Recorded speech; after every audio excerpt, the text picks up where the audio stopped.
aquí estamos, como lo habíamos prometido, en el interior de este parque que pertenece al Palacio Piria. Un palacio que hoy en día está totalmente destruido. Han saqueado todas las riquezas que tenía, hasta los pisos de mármoles y demás. Alicia, vamos a la historia. Bueno, en realidad este lugar era parte de las tierras que pertenecían a Luis Castel. Eh, Luis Castel tenía sus 5.000 hectáreas, era bastante, era un comerciante español que se había instalado en la zona donde conocemos hoy como Villa Elisa. Compra estos lugares y construye este palacio a principios del siglo XX. Nosotros ahora, bueno, estamos viendo algo destruido, pero si nosotros nos remontamos a la verdadera arquitectura, estamos en una arquitectura renacentista español.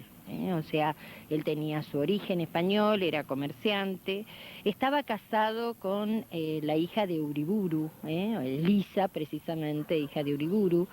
El hijo de él se había casado con la hija de Roca, o sea que por esa razón se dice que aquí también llegaba estas personas que también tienen que ver con la historia argentina.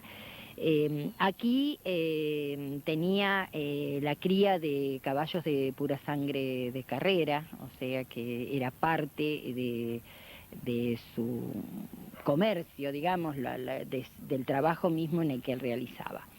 Luis Castel se conocía mucho a los niveles de que era muy de dar a la beneficencia, o sea, ayudaba y tenía muy buen dinero.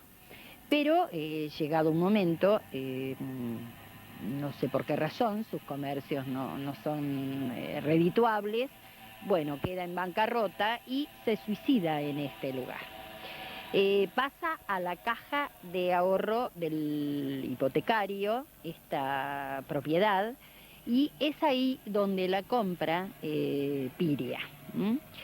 La arregla, digamos, la recicla y aquí llegaban las personalidades mayores. Pero el problema de llegar a este lugar era precisamente el camino. Los caminos no eran lo suficientes. Sí, se llegaba por el ferrocarril. Aquí había un ramal que venía desde La Boca a Ensenada y bueno, era el medio, digamos, de llegar a este lugar. Perdóname, debemos decir que a la entrada del Palacio Piria estaba el ramal del ferrocarril Roca y había una parada construida en pura piedra, que era el kilómetro 51, que después desapareció, ya hoy no... Le pide a las autoridades en 1926 las posibilidades de hacer aquí un balneario. Y bueno, lamentablemente la propuesta de él era muy linda, o sea, había un camino que conectaba, esa era la idea de él, desde este lugar hasta la localidad de Goné, que el nombre era Adolfo Alsina, como estación del ferrocarril en ese momento. Entonces el camino llevaba el nombre de Alsina. Y desde Ensenada, desde la Diagonal 80, por donde vendría el camino Rivadavia hoy, allí también iba a venir otro camino, ese era parte del proyecto, que tenía el nombre de Libertad.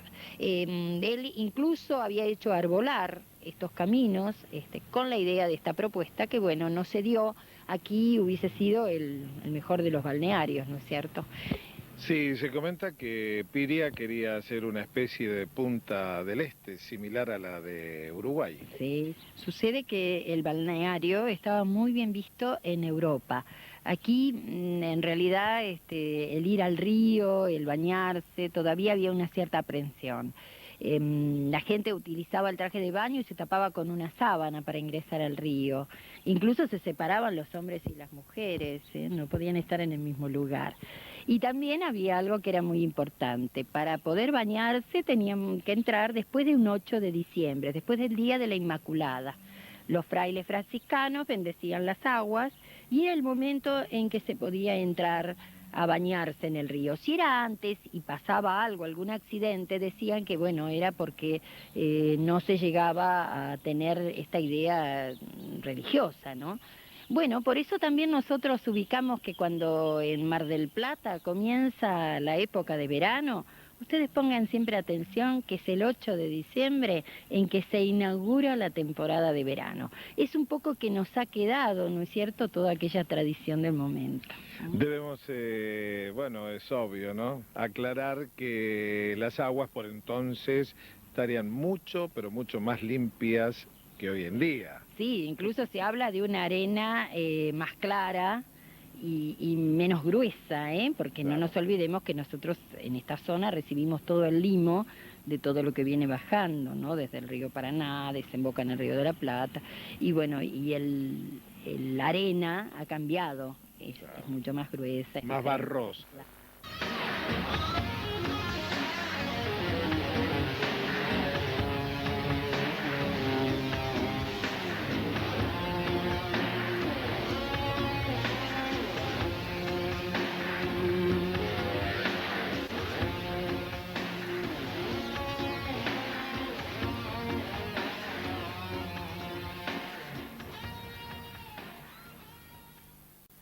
Bueno, recién estuvimos comentando que esto era un palacio, ¿sí? Y que había un referente de una arquitectura en especial.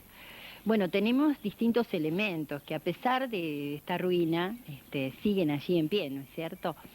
Tenemos columnas, las columnas son del orden corintio, y allí están, por ejemplo, pequeños detalles de ornamentación que son las ménsulas, que es parte de lo que marca el Renacimiento, y la cornisa sobresaliente, que si bien da un tema ornamental, es parte, digamos, de la estructura del mismo edificio.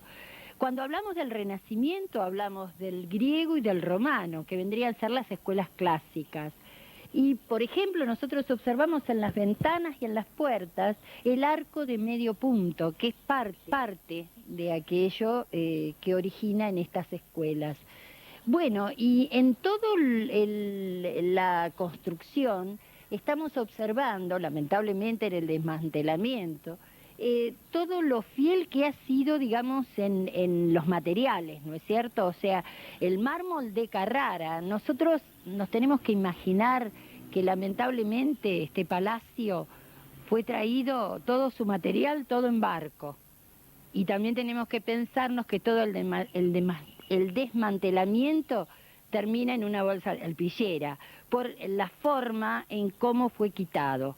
Si nosotros pensamos que alguien quitó mármol para comerciarlo, tendríamos que pensar que, por ejemplo, la escalera la quita en la laja completa, pero no en el pedazo roto. O sea que lamentablemente estamos hablando de una destrucción a propósito y no, digamos, para comercializar. Claro, una destrucción como un capricho.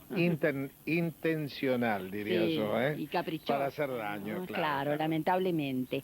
Bueno, si nosotros hablamos de todo este tema, digamos, de que esto podría ser reciclado, de que esto podría ser aprovechado, si nosotros leemos notas periodísticas, nos encontramos siempre que de la provincia al municipio y del municipio a la provincia. Pero si nos vamos a la historia, en 1947 la familia de Piria la dona a la provincia para que esto fuera residencia de gobernadores. Nunca se logra que así lo sea. Y bueno, aparece como acción social en la década del 50, donde esto fue una colonia, y donde, aunque no fue habitada realmente para un gran palacio, se mantenía, porque el habitar, el que estaba allí, de una manera u otra iba manteniendo el edificio. Después pasa en la década del 70 al municipio, y como no logra habitarla o darle una cierta actividad, nuevamente pasa a la provincia. Las notas periodísticas son muy importantes en el reproche o en el pedido de que tanto la provincia como el municipio entren a activar esto. Lo lamentable es que se pierde. Estas imágenes que hoy vamos a tener quizás sean únicas porque pasado el tiempo esto lamentablemente tiende a desaparecer. Únicas y tal vez las últimas. Sí, lamentables.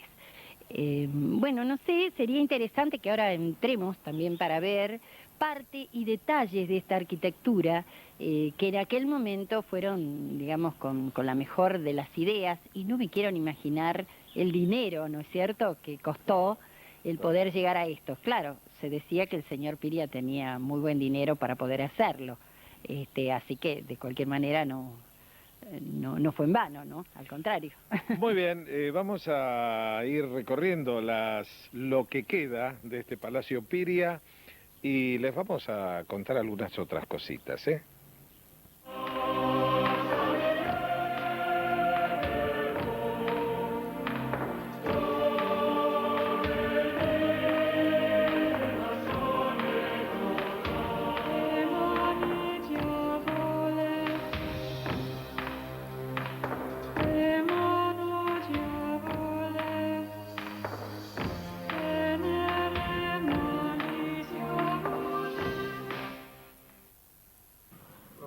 Muy bien, se nos ha acabado el tiempo de Entre Bambalinas, y nos hemos encontrado con cosas tan interesantes aquí en el Palacio Piria que nos hemos detenido demasiado y no podemos seguir nuestro itinerario por la costa del río, la costa de Punta Lara. Así que les voy a proponer un nuevo encuentro. Vendremos siguiendo este circuito de Punta Lara en una nueva ocasión. Así que estaremos nuevamente con todos ustedes en la próxima. Gracias.